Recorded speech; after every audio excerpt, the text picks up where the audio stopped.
For Cybercrime Radio, I'm Steve Morgan. This is Cybertide, a Cybercrime Magazine podcast series brought to you by Adlumin. Working to revolutionize the way organizations secure sensitive data, Adlumin finds the newest cracks being exploited and shines a light on correcting the issue in real time with expert guidance. To learn more about our sponsor, visit Adlumin. That's ADLUMIN.com. Joining me today is Mark Sangster, cybersecurity author and award-winning speaker and chief of strategy at Adlumin. Mark, welcome. Great to have you on with us today. Oh, it's my pleasure. Haven't talked to each other in a while, and I got to give a shout out to a fantastic book you wrote, No Safe Harbor.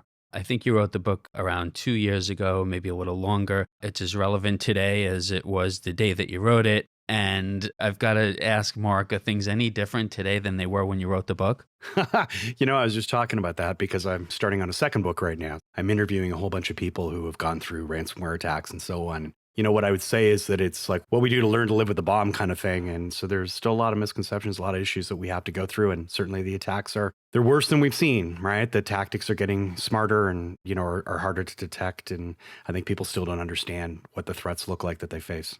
You mentioned ransomware. It's at an all-time high. We track this. It amazes me that it's getting worse. No light at the end of the tunnel, but we're fighting the good fight. We're doing what we need to do. You can't pick up a newspaper, let alone the periodicals that we read, the cyber journals, and not see Gen AI insofar as how cyber criminals are, weaponizing it and what cybersecurity professionals are doing to fight back. There's just so much to talk about here. In your book, you cover the insider threat. That's a really big deal. From your perspective, is there any one greatest area of risk that you're trying to highlight for people today that you worry more about than anything else? Ultimately, I think it's perception that, the people harbor, right? Like I'll use a movie quote from The Usual Suspects where the bad guy said, the greatest trick that the devil ever played was convincing the world that he didn't exist. And while that sounds like a bit of an exaggeration, I don't think it is, right? I think a lot of the threats come from the misconceptions. We're too small. No one knows we exist. We have nothing worth stealing. Attacks are the result of mistakes that companies make. Or that, we have insurance and backups as if that somehow indemnifies them from these attacks. And I think if you don't really understand what you face, you're not going to take the right measures to protect yourself.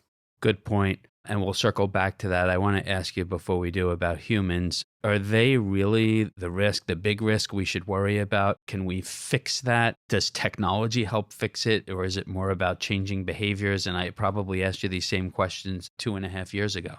I do ultimately think that humans are the issue, right? And a lot of people will take that as validation of, people keep clicking on things they shouldn't or downloading documents that they shouldn't. That's not what I'm talking about. First, I want to preface this by saying, look, when we blame people, right, when we constantly blame human error, I think we rob ourselves of the opportunities to truly identify what all the factors were that went into these situations. So it's not good enough just to say, look, the intern didn't patch the firewall, and that's how these bad guys got in. Well, was the intern trained? Did they have enough hours in the day? Who supervised them? Was that validated that their work was correct? Those kind of things. But ultimately, humans are responsible on some level, right? Whether they're the victim, the unwitting accomplice, whether they're the actor. And so I think we can't ignore it, but I think we have to change the way we do it. And it's a combination of, like you said, people, process, and technology. And a model I like to use is something called COMB or COMB. It came from the healthcare world. And it really looked at, how do we improve patient outcomes in high risk, high stress environments like trauma centers as an example. And really what they talked about was the C, that capability, right? Figuring out what the right decisions are to be made. The O is opportunity, giving those physicians or security practitioners the chance to see what it looks like in the real world and test themselves. And then the M is motivation, right? So, we punish those that click too much. We make them go to remedial lessons over lunch, things like that. We got to kind of turn this around and think about, well, how do we motivate them to become guardians for us, right? To look out, because when we do those things, when we combine those three, the capability, the opportunity, and the motivation, that's when we start to see behavioral change. And the change leads to what the business is looking for from an outcome, which is ultimately reducing the risks, reducing the number of attacks or the losses or operational downtime or whatever it is that threatens them the most.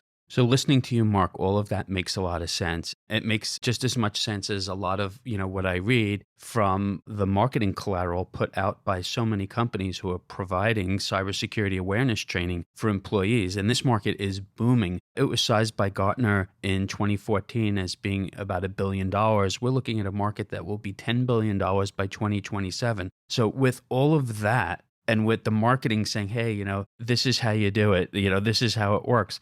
Why is there such a chronic failure on getting those humans trained up on security? Yeah, I agree, right? I think the marketing is certainly out in front of what the capabilities of those services and technologies are. First, I think that the metrics that we use to measure the success of those things really don't represent the reduction in risk. So we're looking at low level things like satisfaction metrics. Did the person enjoy the course? Did they think the instructor was, entertaining and informed and so on? Or we look at the learning metrics, right? The click through rates, the surrender rates, and so on. And while those are interesting, there's a lot of research in this area of training and performance that tells us that they're simply not representative. And so I think that's the first part. So we're measuring the wrong things and it creates this false sense of security. Hey, look, 99% of the people took the course and they got an 85% on average. That's pretty good, right? We should be safe. We've reduced our risk by 85%. There's no correlation between those two factors. The second thing is I think that a lot of the training that we use is very generic and doesn't represent what the person is going to face, right? When something shows up in their inbox or comes knocking at the front door or calls, whatever that might mean. And so we really need something that is more context relevant, where the scenarios accurately represent the threat that that individual poses to the organization. So, if you're in finance, how is someone going to dupe you into making a fake payment? If you're in marketing or sales, how are they going to trick you into surrendering your credentials or information about a customer base because then they use that as a supply chain vector to go after that company? Or a developer, right? How are they trying to get their administrative privileges so that they can get in and deploy code at root source so that, you then become the carrier, right? That takes that out into the broad world that they can attack your customer base. So training really needs to go beyond basic phishing. It really needs to cover the incidents, the cross-team dynamics, and help people understand contextually who's coming after you, how are they going to do it, and what's the impact of the business. Because otherwise, I think we're doing this lather, rinse, repeat kind of nonsense where it's we got a whatever score in our training system and our phishing lures are going out there and we deal with the people who clicked and failed. We make them sit through a lunch and learn, but it's not solving any of the problems, right? It's a whole lot of noise and we're not measuring the right things. So, Mark, I know you talk to a lot of people and your company works, with companies of all sizes and types. I want to sort of separate out and ask you about large organizations, Fortune 500, Global 2000. So these organizations have a lot of structure, chief information security officer, teams underneath that. Are they doing a better job, do you think, at planning and deploying training for employees?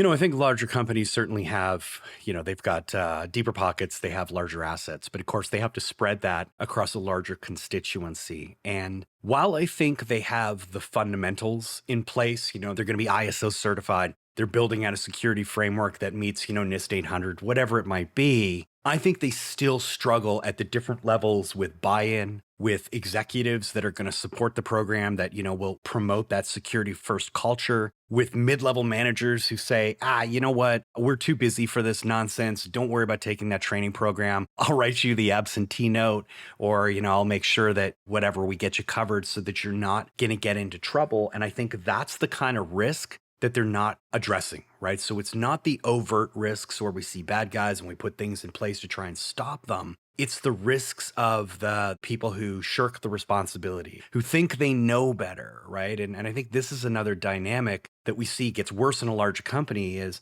people create their own risk profile based, I think, on their psychology and their personality. So, me, for example, I'm about the spirit of the law, not the letter of the law. So am I going to bend some rules to get it done, to do what I believe is right? I am, absolutely. Conversely, other people only go by the letter of law and they're like, I'm never going to do anything that strays from what this program has told me to do. And each one of us can be manipulated in our own way. And I still don't think that large companies are addressing that. Smaller companies, forget it. They're not even looking at this stuff. They are trying to check boxes generally for a compliance standard, right? In banking or healthcare or whatever. But in larger companies, I think we really, really, truly have to start exploring the psychology of people, the psychology of risk taking, of how they deal with stress lists and those kind of things. Because until then, it's like they've moved it forward. They're doing more than just checking lists. And yes, they have very structured frameworks to which they can match. But I still see in a lot of big companies, they're falling victim. And it's sort of like, yeah, but I had NIST, I had ISO, I had whatever, Noah's Ark, 2 of everything. How did this happen to me? And it's because you're not addressing the risk. We'll be right back after a quick word from our sponsor. Adlumin Inc. provides enterprise-grade security to mid-market organizations. Its security operations platform and managed detection and response services combines all your data into one view to illuminate security risks and accelerate security workflows. Security teams are often stretched thin and are faced with increasing threats to respond to like ransomware and data theft. Adlumin's patented technology simplifies these challenges by providing organizations with machine learning detection and automated response capabilities to halt threats quickly. The platform also includes threat hunting, automated incident response, vulnerability management, honeypots, darknet exposure monitoring, compliance reporting and monitoring, and more. Join the conversation and see how Adlumin can enhance your security program without increasing your workload. Visit adlumin.com. And now, back to the podcast. One of the reasons I enjoy talking to you, Mark, and I, kind of smile when I'm listening to you is because you're just so blatantly honest. And we need that.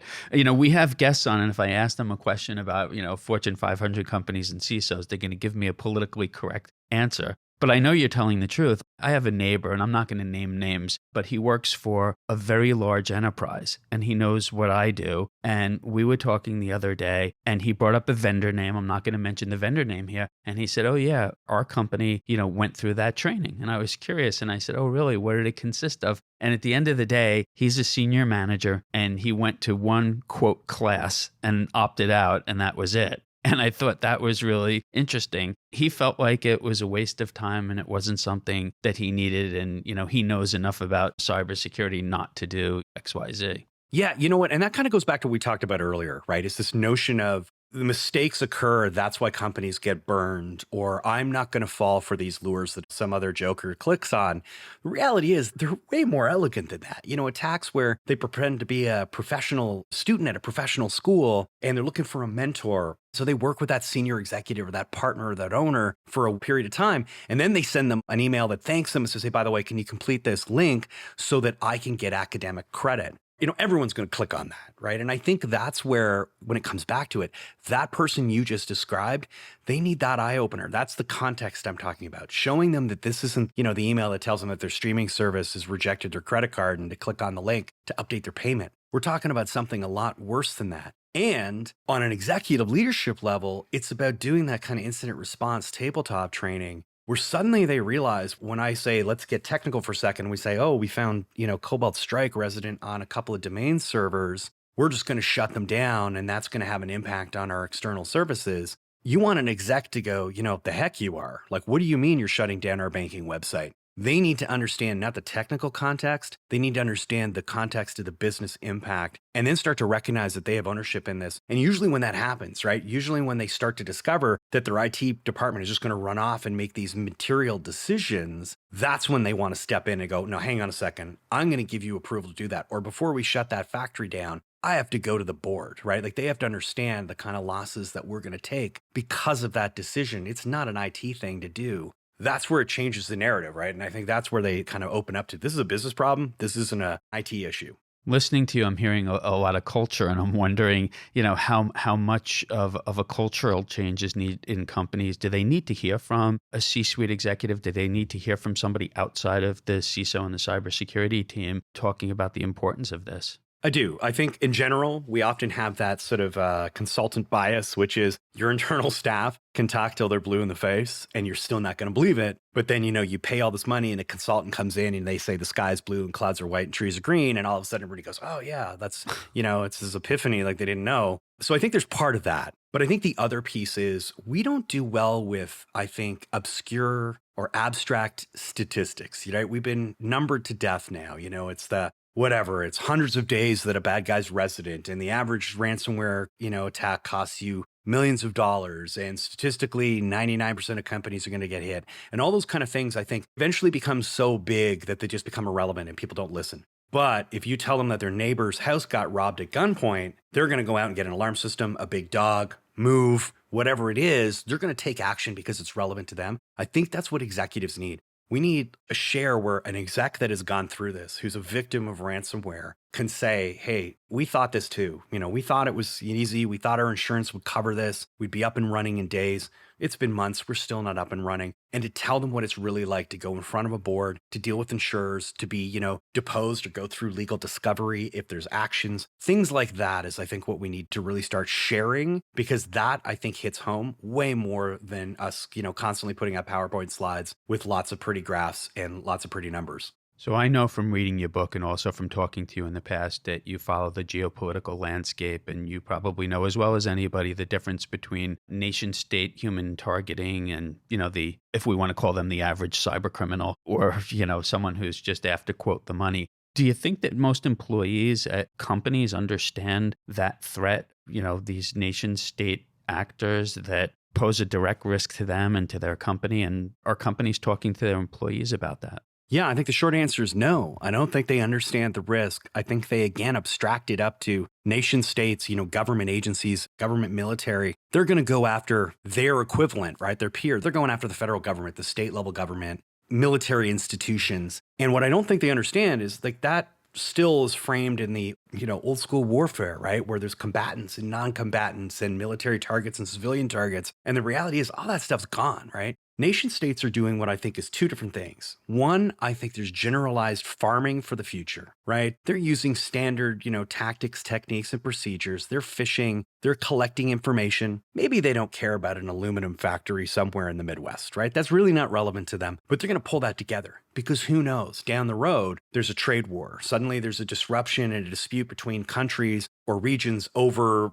tariffs around aluminum, something like that. And that suddenly has strategic value to them as a sort of a cyber military target. Then there's the other ones that I think fall in that sort of bucket of how they believe things work, which is the Jason Bourne type attacks, right? That's we want into this military contractor because they have invisible, technology for soldiers, or they have whatever we think is going to be a game changer on the battlefield. That's a very surgical type of strike where they build a, CIA type of campaign like we like to watch in these spy movies. And most companies think it's that. And that's where they're missing the point. That's the exception. Yes, that does go on. But the norm is these guys are out there trolling. They are picking off targets.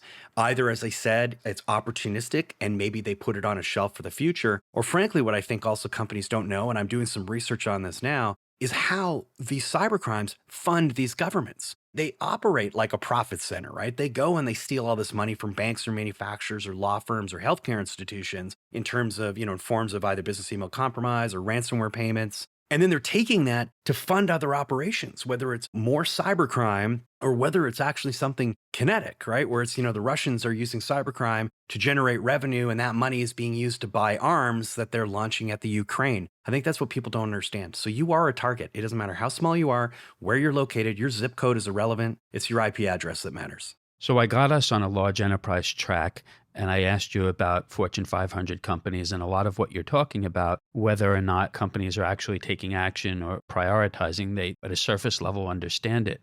One of the things I really liked about your book is that while it talks to large enterprises, it also talks to mid-sized and small businesses where they don't understand a lot of this stuff. So they're at risk, but they don't understand the risk. So before we let you go today, speak to those small businesses, Mark. Any words of wisdom? What should the business owner, small company, CEO, mid-sized company be aware of now in 2024 and doing any differently to protect their companies? Yeah, for sure. When you look at, as an example, when you look at insurance data on things like claims against cyber policies, the majority of those claims come from small, medium-sized businesses. They're not coming from the Fortune 500s. So the press kind of gives you a bit of a false sense of security because they're covering those big, Fortune 100 brands. They don't talk about the little manufacturing firm that got hit in South Dakota. And that's the problem, right? So they really do need to recognize, as a business leader, you have to recognize that you are a target. You have to understand what the risks are that face your business, whether, like I said, that's an operational outage in a factory or in a healthcare facility, whether that's significant financial losses that might cripple the business, whatever it is. You have to understand the obligations around that. So if you have the specific data you have, the kind of information, and then, put that program together, figure out how you're going to protect it. The biggest thing I can say is talk to your technical people, business leaders, sit down with your IT leaders